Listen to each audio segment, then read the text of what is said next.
오늘은 열왕기상 11장 말씀을 가지고 솔로몬 무너지다 라는 제목으로 은혜를 나누겠습니다.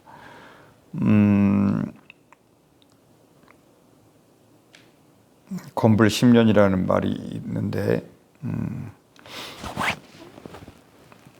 땅의 일은 늘 그 영원한 것과 비교해 볼 때 잠깐 있다가 안개처럼 사라지는 그런 일들 중에 하나입니다. 잘 나갈 때는 좋은데 잘 못 나갈 때는 이유가 있었다는 것이죠. 뭔가가 일이 막히고 답답할 때는 무슨 문제가 있다는 거예요. 그런데 그것을 사랑과의 관계 속에서 문제를 찾는 것이 아니라 그 하나님과의 관계 속에서 문제를 빨리 발견할 수 있는 사람이 그 시간을 줄일 수 있고 하나님을 만날 수 있는 기회를 만들 수가 있고 세컨 찬스를 또 도모할 수 있는 기회가 된다는 것입니다.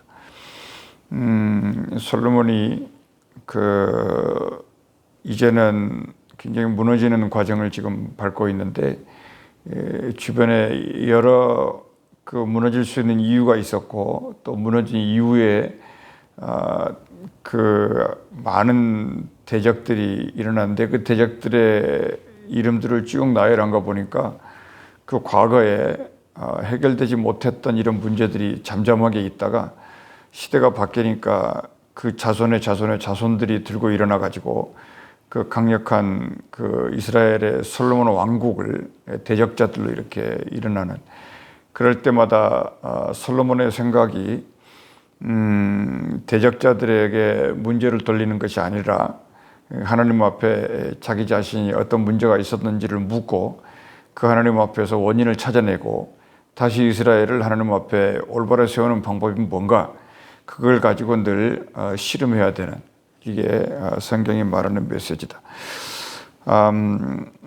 이런 얘기입니다. 그러니까 다윗이 아무리 용맹했어도 내려가는 것이고 솔로몬이 정말 온 천하에 비견할 바 없을 만큼 지혜를 받고 있었어도 하나님이 거두어 가시면 그냥 쭉정이에 불과한 게 인생이라는 것을 또 얘기하고, 솔로몬은 이거를 뼈저리게 느꼈기 때문에 이 전도서에서 헛되다 이렇게 아주 확실하게 하나님의 마음에 있는 것을 가져다가 우리에게 못을 박아놓은 것입니다. 뭘로 무너졌느냐 이렇게 생각해 보니까 이제 여인들의 문제로 무너졌어요. 사람이 사랑하는 마음은 굉장히 좋은 것이에요.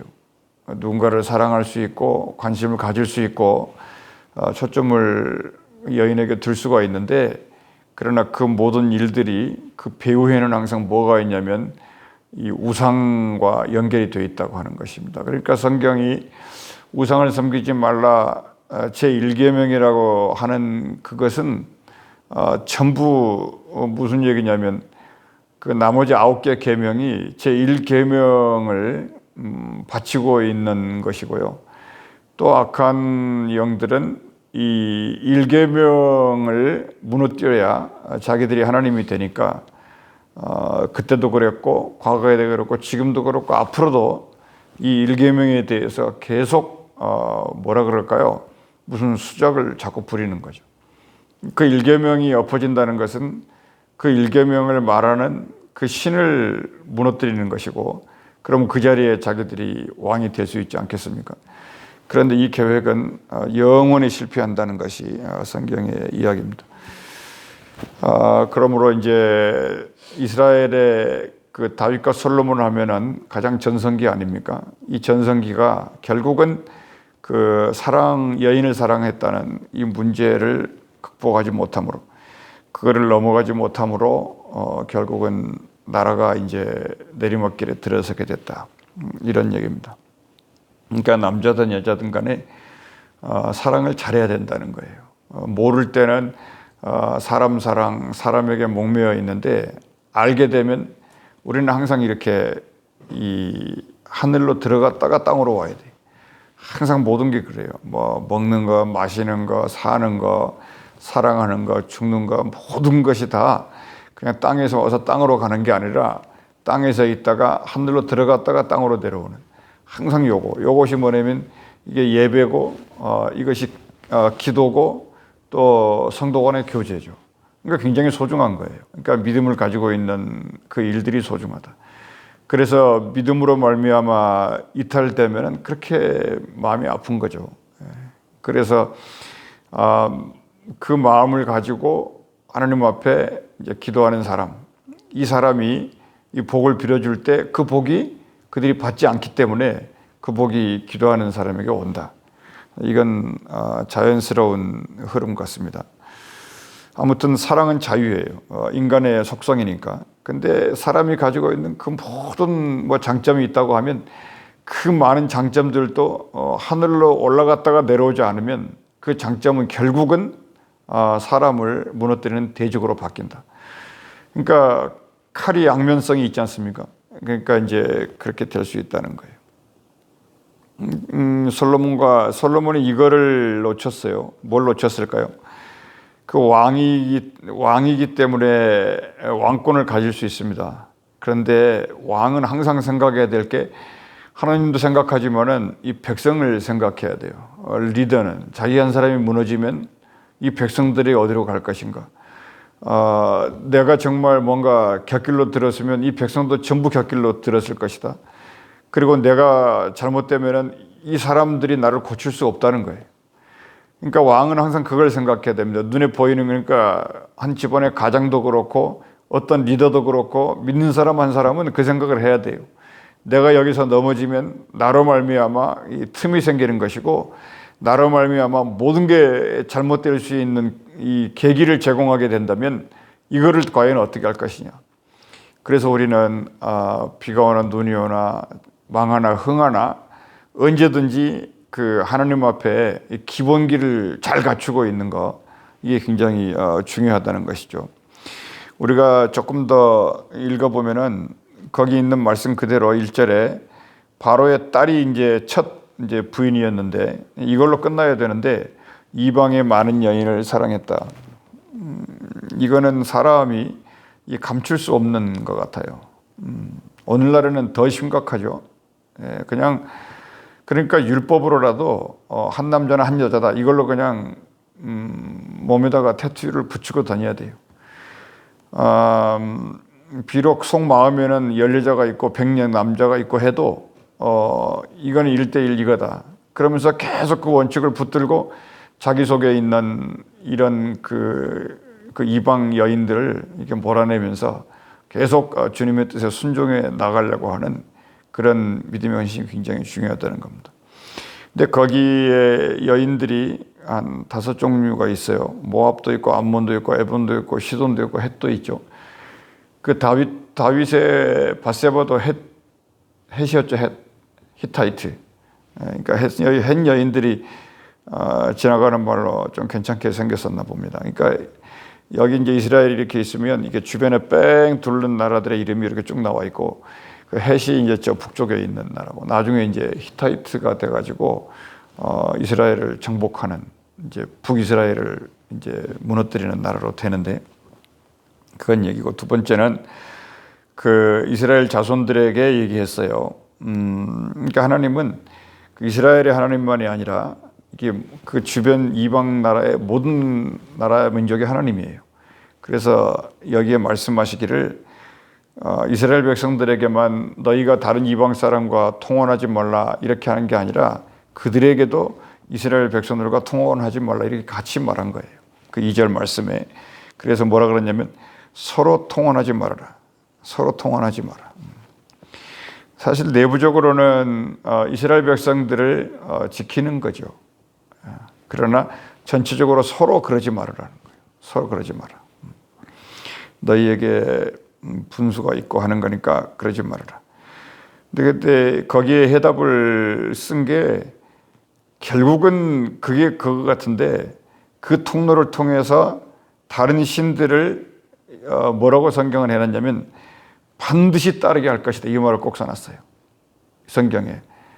그들이 그렇게 한 뒤에서 배후에서 조정을 하고 있는데 반드시 그 모든, 그러니까 사람의 약점 아닙니까? 그거를 통해서 반드시 그 이방신을 따르게 만드는 데 목적이 있다. 이게 무슨 얘기입니까? 그들이 하나님을 무너뜨리려고 하는 거지 그런 식으로 된다는 거예요. 왜 그러냐면 인생이야 그냥 안개처럼 가는 것이고 이렇게 가는 건데 그 살아있는 그때에 늘 말씀드리지만 사람은 누구나 자기가 하나님이 되려고 하는 이것이 항상 유혹으로 잠들어 있다는 겁니다. 그러니까 그걸 흔들면 이제 다 무너진다는 거예요. 다윗도 무너지고 솔로몬도 무너지고 그렇다고 하는 것입니다. 이제 두 번째 우리가 생각할 것은 어느 정도 솔로몬이 풍요를 누렸냐면 그 하나님의 말씀이 잊혀질 정도로 이게 풍요를 누렸어요. 세상 돌아가도 가만히 보면은 이게 있는 사람일수록 하나님의 말씀을 멀리할 확률이 많아요. 그러니까 뭐냐면 이게 비례한다 그럴까요? 이게 어려울 때일수록 믿음의 입장에서 보면 어려울 때일수록 믿음을 잘 붙잡습니다. 의지할 데가 없으니까. 근데 뭔가 막 이렇게 솔로몬은 말할 것도 없지만은 엄청난 이 풍요를 가지고 있잖아요. 그러면 옛날에 이 가난을 다 잊어버려요. 그리고 이게 어디서 왔다는 것도 잊어버려요. 그리고 자기도 모르는 사이에 자기가 하나님의 자리에 앉아 있다는 것을 모르는 거예요. 그 말은 무슨 말이냐면 그걸로 자기가 모든 걸 판단을 하고 이제는 세상 돌아가는 게 눈에 다 보이는 거예요. 아, 이게 전부 돈으로 돌아가는구나. 모든 게 전부 돈으로 계산돼 있구나. 그러면 돈만 있으면 되네. 그러니까 그건 양보할 수 없다고 하는 것이죠. 하물며 거기에 대해서 뭐 그렇습니다. 그건 그래서 아무튼 우리가 조심해야 될 거는 그 하나님 어떤 돈이 됐든 뭐가 됐든 어떤 풍요든 간에 하나님을 잊어버리게 하는 것은 과감하게 그런 결단을 내려야 되는. 안 그러면은 한 나라가 무너지는 건 순간이고 하나님이 주변의 모든 나라를 전부 대적으로 준비하고 있는 거예요. 근데 이 대적들이 하루 이틀 전에 준비된 게 아니고 아주 그냥 수십 년 전부터 이게 준비되고 있었다는 건데 풍요의 눈을 가지고 있으면은 안 보이는 거죠, 그게. 그래서 우리가 성경 말씀을 생각하는데 우리는 그래서 항상 그 나라와 그를 구해야 되는 거. 예수님이 아주 그 기본을 잘 가르쳐 주셨어요. 그리고 이제 이게 모세의 말에 따르면 마음 뜻 목숨 정성을 다하여 하나님을 사랑하라 그 말이 그 말 아닙니까? 예수님이 그 나라와 그 의를 구하라고. 그리고 그 아굴의 잠언 30장에도 있듯이 이런 얘기 있잖아요. 가난하게도 말하게 하시고 부하게도 말게 해달라. 왜냐하면 가난하면 하나님이 욕되게 되니까. 그리고 또 너무 부하게 되면은 솔로몬 같이 하나님이 잊어버려요. 그리고 이 왕실의 위력이 약해지고 사람이 왕 노릇을 해버리기 때문에 그 안에서 내분이 생기는 것이고 뭐 이렇게 저렇게 하다가 나라가 뭐 중심이 없어져 버립니다. 하나님이 그래도 사랑하시기 때문에 항상 남은 자들을 이렇게 남겨놓으시면서 이 역사의 수레바퀴를 살살 이렇게 이끌어 가시는 거죠. 이제 그 남은 자의 패턴에서 연결된 사람이 다시 일으키는데 또 무너져요. 그리고 또 남은 자 하나 남기는 남은 자. 근데 이 불완전한 이런 흐름 속에 완전한 예수님이 우리에게 오셔가지고 이제 더 이상 없다. 이제 이분이 하나님이다.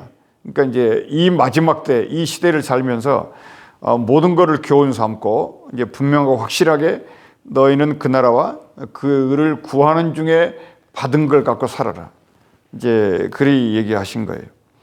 사실은 여러분 그 느헤미야서를 우리가 알지만 이 느헤미야의 종교 개혁 포로에서 돌아와 가지고 이제 성전을 이렇게 조그맣게 짓지 않습니까? 벽도 짓고 그걸 지어놓고 이제 딱 올라가서 느헤미야가 선포를 하죠. 너희는 이방 민족과 서로 통혼하지 말라 이 말을 해요. 그런데 오늘날 이스라엘을 보면은 순혈통은 아무도 없죠. 아무도 없어요. 그러니까 다 없어졌어요. 그러니까는 이 어둠의 세력과 이 악의 세력들 결국은 이게 무슨 얘기냐면 나 위에 다른 신을 섬기지 말라고 하는 제1계명을 이들이 땅에서 지금 거의 정복하고 있었다는 거예요. 무슨 얘기인가 이해되시죠? 그러므로 이 성경은 뭐냐면 원칙이 한 남자와 한 여자다. 아담과 하와가 그렇게 죄를 짓고 무너졌어도 이들이 잘했던 건 뭐냐면 한 남자와 한 여자의 그걸로 끝났다는 거예요. 거기서 뭐 아담이 뭐 힘드니까 뭐 다른 여자를 또 솔로몬처럼 뭐 이랬잖아요. 그건 답이 없습니다. 왜 답이 없냐면 예언이 될 수가 없어요. 1대1이지 않습니까? 그래서 그거를 한 가지 우리가 칭찬 아닌 칭찬을 해주는 것이고, 이것이 이제 예수님의 구원 이후에 아담 자리에 그리스도가 대치되고 하와 자리에 성도가 대치되면서 이제 구원이 됐으니까 이제 1대1로, 그러니까 예수님과 성도 간의 1대1의 혼인 관계가 이루어졌다는 것이죠. 이제 그렇기 때문에 아담은 하와 이외에 다른 여자가 있을 수가 없는 거예요. 그러니까 그게 원형이에요. 그러니까 로마서 5장에 나와 있죠. 첫째 아담, 둘째 아담 이렇게 비교되고 있으니까. 그러므로 구약도 원칙적으로는 한 남자야 한 여자예요. 근데 이게 무너져 버려 가지고 이제 아브라함 때부터 이게 망하기 시작했고, 그리고 예수님이 오셔가지고 너희의 마음이 완악해가지고 아내에게 증서를 주어서 버리라 그런 거지, 원래는 마태복음 19장에도 보면은 하나님이 1대1이다 이렇게 말했다. 그러니까 이거를 무너뜨리려고 하는 건 뭘 무너뜨리는 거예요? 하나님의 제1계명에 도전한다 이런 거예요. 그러니까 온 세상은 하나님의 1계명을 도전하기 위해서 모든 생각을 다 동원하는 거예요. 그것만 무너뜨리면 하나님의 나라는, 하나님이 매일 말하잖아요. 영원하다, 위가 이어질 것이다, 그 누구도 무너뜨리지 못할 것이다, 악망하는 자는 샘을, 이게 전부 하나님의 말씀들이 아니에요. 그럼 하나님이 엎어지면 이 모든 말씀은 무효가 돼버리니까 세상은 그렇게 하나님의 나라를 엎어치려고 하는 거죠. 그러니까 늘 정신 차려야 되는 것이고, 근데 더 생각해 보면 이렇습니다. 그러니까 솔로몬이 불행했던 건 뭐냐면 사랑하는 한 여자가 없었다는 거예요. 사랑하는. 그래서 나중에 후회하고 이제 술람이 그러지 않습니까? 여러분 그 11장 그 4절에도 보면은 왜 이런 일이 벌어졌느냐? 솔로몬이 나이가 많았다 이렇게 됐어요. 이제 사람도 이렇게 흘러갑니다. 솔로몬이 힘이 있을 때는 하고 싶은 대로 해요. 근데 거꾸로 하자고요. 힘이 있을 때 차라리 노인이 되라. 맞습니까? 힘이 있을 때 거꾸로 해봐요. 지혜를 얻어. 힘이 있고 권력이 있고 뭐가 있고 막 주변에 뭐가 잘 되는 것 같잖아요. 꼼짝해서는 안 돼요. 그냥 뭔 일이 잘 되든 뭐 하든 이 부하게도 마옵시고 가난하게도 마옵시고 딱 이러면서요 중심 잡고 있는 거예요. 그거예요. 그거 하나. 그러니까 중심이 곧은 사람, 심지가 굳은 사람. 이사야가 말하죠. 심지가 굳은 사람이 평안이 있다. 어떤 경우에도 이거 하나. 그러니까 예수님은 대적자들이 막 아무리 해도 그냥 꼼짝 안 하시지 않습니까? 중심이 분명하기 때문에 그 안에서 이게 막 살살살 나오는 말씀도 얼마나 파워풀한지 뭐 대책이 없어요. 다른 사람들이. 이게 하나님이시다 이런 얘기입니다. 예수님이 심지어는 하나님의 말씀을 가지고 있는 사람을 요한복음 10장 32절인가 거기에서 신들이라고 하지 않았느냐, 하물며 하나님의 아들이라고 격을 낮춰서 말한 나를 왜 너희가 그렇게 말을 하느냐 이렇게 이제 예수님이 말해줬는데 알아듣는 사람이 없었다는 거죠. 그러니까 나이가 많았을 때 이제 뜻대로 안 되지 않습니까? 좀 지나간 말을 좀 해보면 모든 절대 권력은 없습니다. 절대 부자도 없어요. 절대 가난한 것도 없어요. 절대 믿음만 있다는 거예요. 그래서 결국 다윗 이 솔로몬도요. 거기 11절 말씀에 보면 여호와께서 솔로몬에게 말씀하시되 내가 이러한 일이 있었고 심판하죠. 또 내가 내 언약과 내게 명령한 법들을 지키지 아니했고 지금 심판하고 계시는 거예요. 내가 반드시 이 나라를 내게서 빼앗아 내 신하에게 주리라 이렇게 됐어요. 그러니까 다윗의 길을 걸어갔어야 되는데 솔로몬이 누구의 길을 걸어간 겁니까? 사울의 길을 결국은 걸어가게 된 거예요. 그러니까 이 말씀했잖아요. 다윗의처럼 법도와 명령을 지키고 따르면 내 위가 영원히. 근데 하나님은 그거를 이제 놓치지 않은 거죠. 여러분 그래서 우리가 이 어떤 경우에도 이 제1계명을 놓치지 않은 방법은 뭐가 있을까요? 그것은 어제나 오늘이나 똑같아요. 이 기도 쉬는 죄를 범치 말아라. 이 다윗은 그 죄를 범해가지고 그 일을 일으킨 거예요. 솔로몬이 항상 말하지만 이런 상황 속에서 계속 처음 마음처럼 막 1000번의 제단을 쌓고 비가 오나 눈이 오나 계속 기도를 했었어야 돼요. 그러면 정말 예수님이 원하는 하나님의 나라가 그림자라도 봤을 건데 그 기도 쉬는 죄를 범한 거예요. 솔로몬의 입을 통해서 나온 하나님의 법이잖아요.